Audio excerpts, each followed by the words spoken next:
Bienvenidos a Historia de Nuestros Santos, un espacio creado para acercarte cada día la vida del santo que la Iglesia celebra.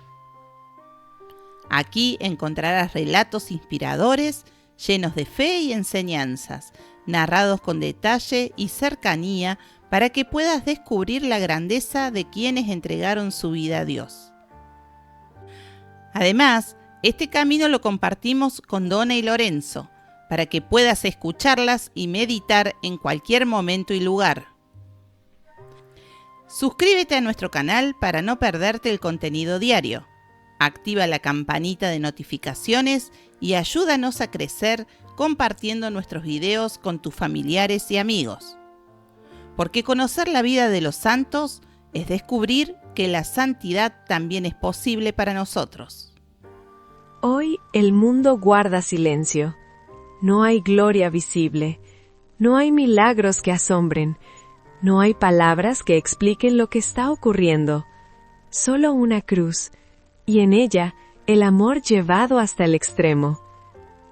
El Viernes Santo no es un día más en la historia, es el momento en que Cristo carga con el dolor de la humanidad, en que el perdón vence al pecado y el amor se deja clavar por nosotros.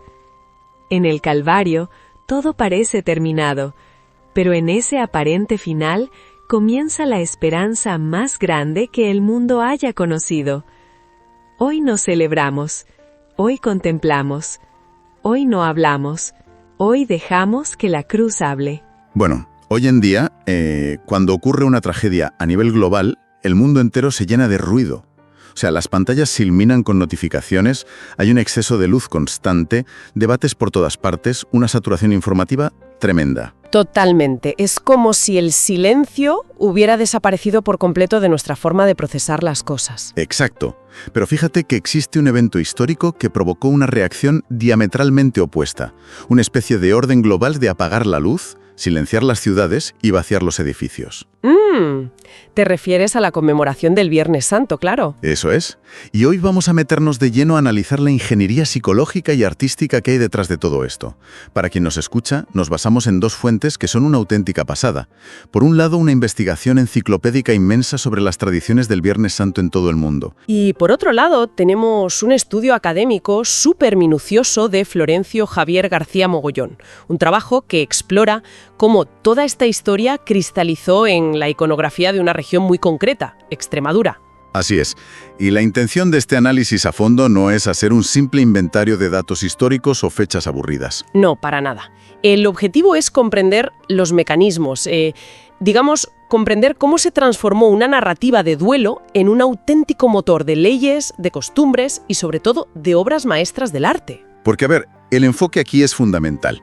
Muchas veces damos por sentadas ciertas tradiciones y no nos paramos a pensar en la logística emocional que la sostiene. De Cristo obligó a la sociedad a diseñar herramientas tanto legales como estéticas para materializar ese luto. O sea, no se trata solo de recordar una ejecución en el Gólgota y esa supuesta oscuridad de 3 horas. Ya, es algo mucho más profundo. Exacto. Se trata de cómo el ser humano siente la necesidad casi física de replicar ese cataclismo en su entorno más inmediato. Y es súper interesante porque esa réplica empieza en el propio lenguaje. O sea, cómo los idiomas han fosilizado esta angustia. Las fuentes cuentan que en inglés antiguo se hablaba del Long Friday. ¿El Viernes Largo? Sí, el Viernes Largo.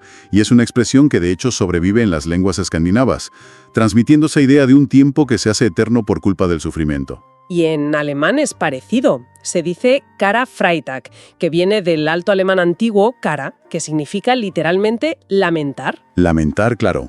Y toda esta arquitectura lingüística luego se traslada a unas costumbres que rozan el extremo absoluto.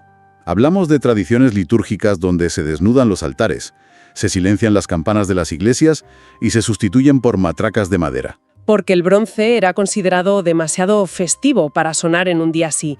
Es fascinante. Esa retirada de estímulos es un reflejo de lo que se conocía como el ayuno negro. Ayuno negro. Suena hasta intimidante. Lo era. Es una práctica antiquísima donde solo se permitía ingerir agua y pan, a veces con un poquito de sal, pero nada más, y nunca antes de las 3 de la tarde. Madre mía. Pero lo realmente interesante desde una perspectiva sociológica es cómo esta imposición religiosa muta, ¿sabes? Se infiltra de lleno en los códigos civiles de naciones supermodernas. Eso es lo que me vuela la cabeza. Que cruza la barrera de la fe y se convierte en una ley del Estado. Efectivamente, la necesidad de institucionalizar el duelo es tan fuerte que los gobiernos la adoptan. Y hay ejemplos documentados en las fuentes que hoy parecen impensables. Por ejemplo, en Irlanda, hasta el año 2018, ojo, que fue hace nada, existía una prohibición legal estricta de vender alcohol durante este día. 2018, sí. Es increíble pensar en una prohibición así a nivel nacional en pleno siglo XXI. Y luego está el caso de Alemania, que me parece de película. Tienen el Tanzverbot, básicamente una prohibición estatal de bailar, de organizar fiestas o incluso de celebrar eventos deportivos. Obligar, por ley, a todo un país a mantener un tono sombrío. Claro. Es como si la sociedad no supiera procesar el luto si no apaga las luces de su propio teatro. Tienen que forzar el escenario. Aunque bueno, la naturaleza humana siempre encuentra sus pequeñas vías de escape. Totalmente. Las fuentes mencionan algo buenísimo sobre esto en Alemania. Resulta que esta prohibición de bailar ha generado una subcultura paralela llamada Karfreitag, con la palabra coche en inglés. Ah, sí, el juego de palabras. Es buenísimo. Sí, los aficionados al motor aprovechan que las calles están extrañamente vacías y silenciosas por la ley para organizar carreras clandestinas. Es que ese contraste ilustra perfectamente cómo las imposiciones que vienen de arriba chocan frontalmente con la realidad social.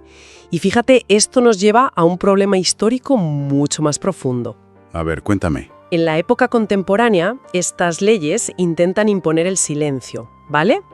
Pero retrocedamos a la Edad Media por un momento. El problema de la Iglesia entonces no era mantener el silencio. Ah, no. ¿Cuál era? El problema era cómo comunicar la enormidad de todo ese drama a una población que en su inmensa mayoría era analfabeta. No podías simplemente repartir copias del Evangelio de San Juan y esperar que la gente comprendiera la gravedad teológica del momento. Claro, no sabían leer. O sea, si no pueden leer el guión, tienes que montarles la película de alguna manera. Exactamente. El clero necesitaba inventar un mecanismo de transmisión visual y emocional que fuera inmediato y fulminante. Y aquí es donde nuestras fuentes introducen la famosa Biblia Pauperum. La Biblia de los pobres. Eso es. A grandes rasgos, eran series de ilustraciones que conectaban visualmente escenas del Antiguo y del Nuevo Testamento. Pero a ver, yo me imagino la situación. Enseñar un pergamino estático, un dibujito, a una multitud de campesinos en una iglesia medieval oscura. Eso tenía que tener un límite de impacto bastante claro, ¿no? Por supuesto que lo tenía. Necesitaban algo con muchísimo más volumen, algo con acción. Algo vivo. Precisamente. Y así es como la imagen estática evoluciona inevitablemente hacia la representación viva, dando origen al teatro litúrgico o a los llamados misterios de la pasión. Ah, claro, el teatro dentro de la iglesia. El estudio de García Mogollón que estamos usando detalla esto muy bien. Empezaron como simples dramatizaciones cantadas por los propios clérigos frente al altar. Muy modesto todo al principio. Pero supongo que se les fue de las manos. Totalmente desproporcionada. Con el paso de las décadas, añadieron escenarios súper complejos, metieron a cientos de actores aficionados del propio pueblo, cientos de actores dentro de la nave. Sí, y maquinaria teatral. E incluso, atención, introducían animales reales en las iglesias para darle más realismo a las escenas bíblicas. Espera, ¿animales reales dentro del templo? Esto cambia bastante la perspectiva que tenemos del arte sacro. Ya, rompe un poco los esquemas, ¿verdad? Completamente.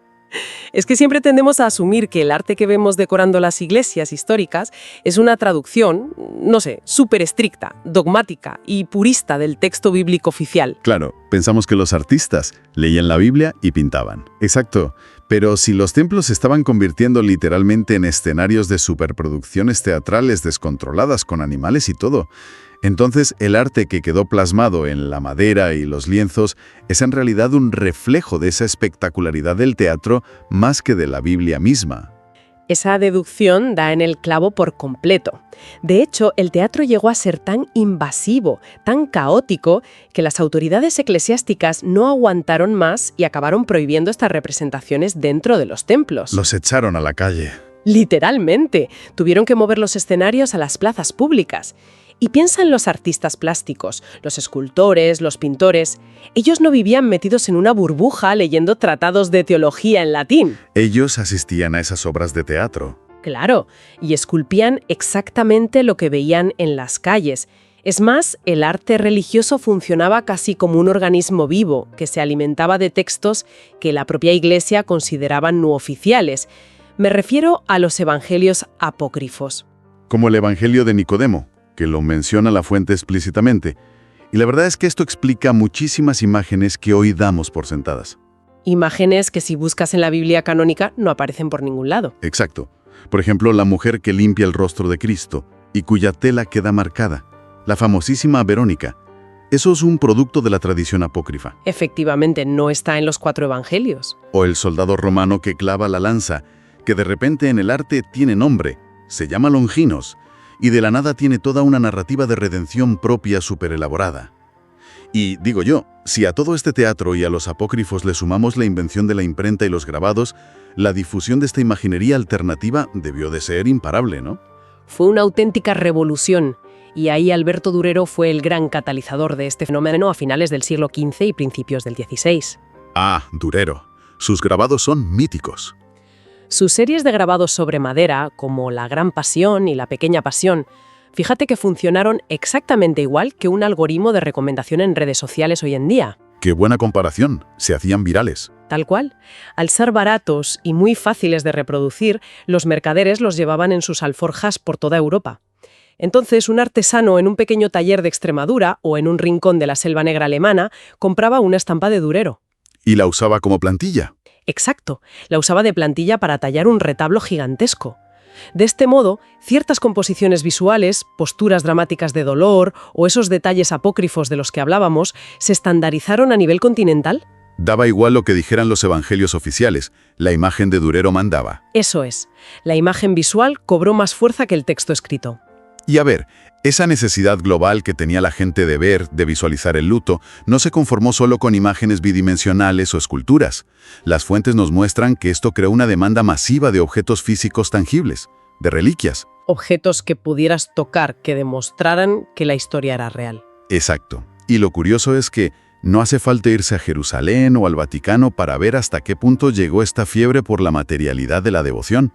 Si aterrizamos en el estudio sobre Extremadura, nos topamos con reliquias que la verdad desafían la imaginación. Extremadura tiene un patrimonio culto impresionante en este sentido. Totalmente.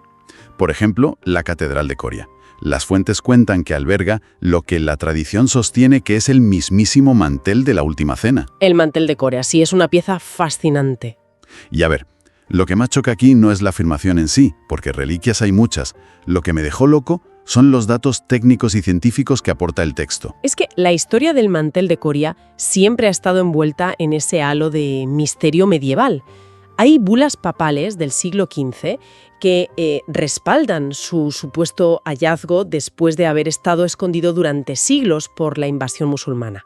Como una película de Indiana Jones, vaya. Sí, tal cual.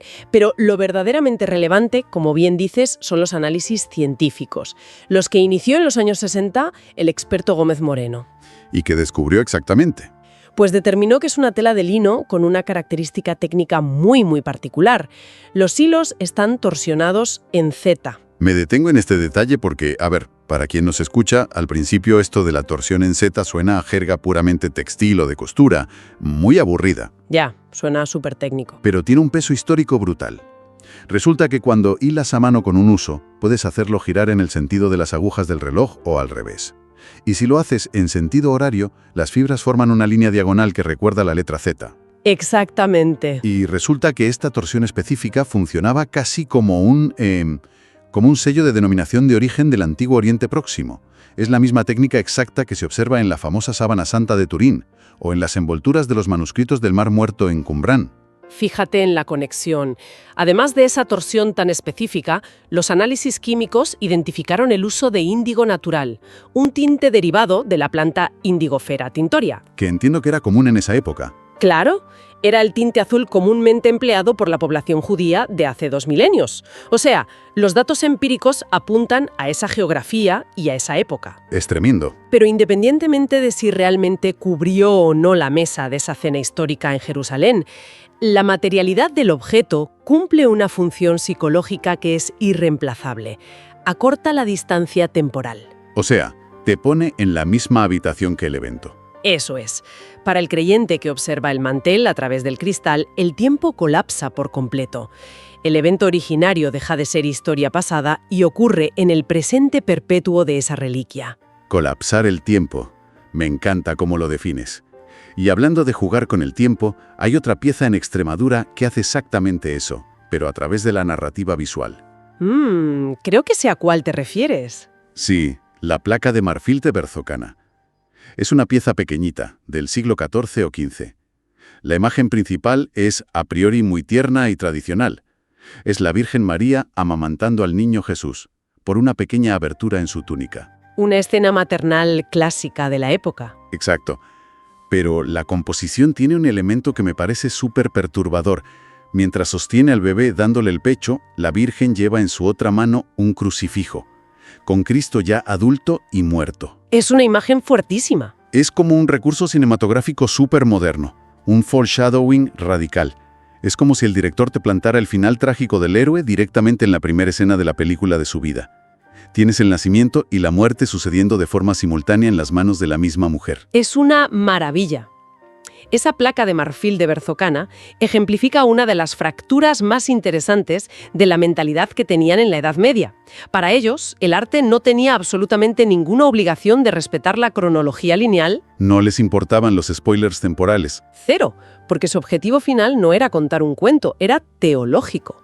Cada elemento visual tiene un hipervínculo conceptual. Por ejemplo, la abertura de la túnica por la que asoma el pecho de María no es un simple detalle anatómico realista. Ah, no. No. Está diseñada explícitamente para imitar de forma visual la llaga del costado del Cristo crucificado. Madre mía, qué simbolismo más potente. El paralelismo que se construía en la mente del devoto al ver eso era inmediato.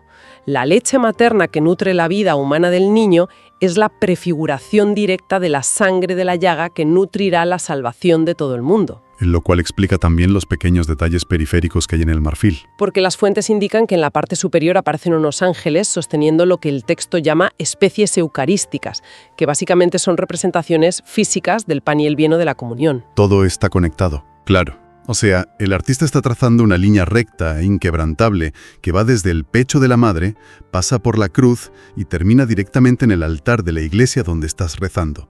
Todo forma parte de un ecosistema visual diseñado al milímetro, para dar sentido al dolor y a la redención. Y ojo, porque este ecosistema demostró una capacidad de adaptación asombrosa a lo largo de los siglos. Ya lo creo. De hecho, el autor recoge otro ejemplo en Cáceres que ilustra esta adaptación. El Cristo de la Encina. Ay, sí. Ese lienzo del siglo XVIII es interesantísimo por la historia que lleva detrás. Sí, porque integra una narrativa completamente americanista. La historia cuenta que un misionero esconde una talla de un Cristo en el hueco de un árbol, en una encina, para protegerla, y luego es descubierta por un leñador indígena en América. Lo que demuestra cómo la iconografía europea cruzó todo el océano Atlántico, absorbió por completo el paisaje y las culturas locales y luego regresó a España transformada. Nos demuestra que la pasión no es un evento estático cerrado en Judea hace 2000 años. Es un molde adaptable que encaja en cualquier geografía. Y en cualquier sociedad, sí. Pero claro, este juego constante de símbolos, adaptaciones y licencias creativas sufrió un vuelco súper dramático cuando llegamos al siglo XVI. Ah, la Reforma Protestante. Exacto.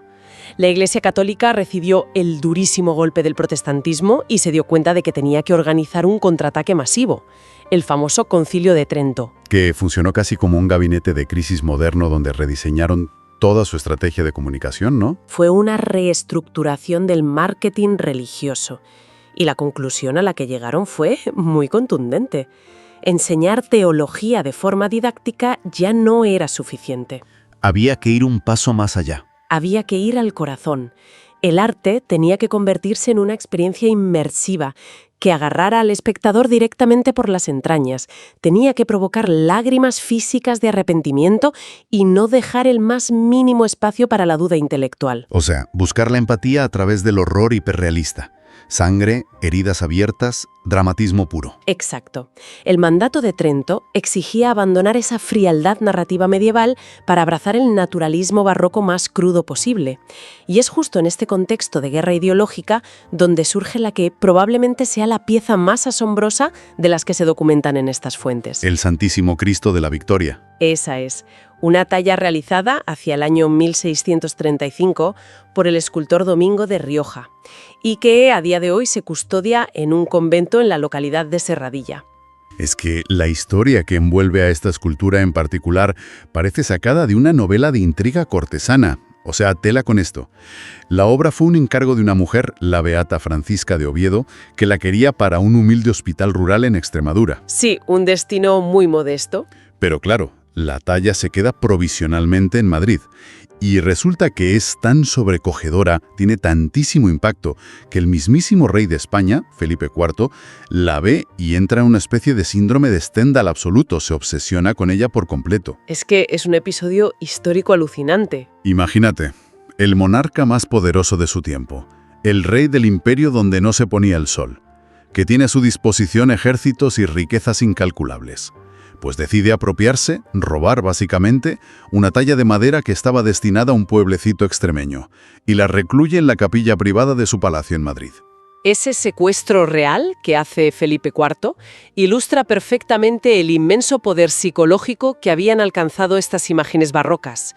El arte religioso de alta calidad había dejado de ser un mero objeto de devoción popular. Pasó a ser otra cosa. Se convirtió en un artículo de gran lujo, un talismán de poder que incluso la realeza codiciaba en exclusiva para su propia salvación. Pero Francisca de Oviedo no se quedó de brazos cruzados. Las fuentes cuentan que protagonizó una odisea política colosal. Tuvo que recurrir a altísimos cargos como el presidente del Consejo de Castilla para conseguir que el rey soltara la imagen. Y lo consiguió. Logró que llegara a Serradilla en 1641, tras mucha presión. Pero a ver, la gran pregunta es, ¿cuál era el verdadero secreto de ese magnetismo? ¿Qué tenía esa estatua para atrapar al rey de esa manera? Todo reside en las decisiones técnicas y conceptuales que tomó el escultor, Domingo de Rioja, porque cuando observas detenidamente al Cristo de Serradilla, te encuentras frente a un laberinto enorme de contradicciones visuales. O sea, un Cristo de paradojas. Eso es. Se supone que es la representación de un hombre que ya ha pasado por el Calvario completo.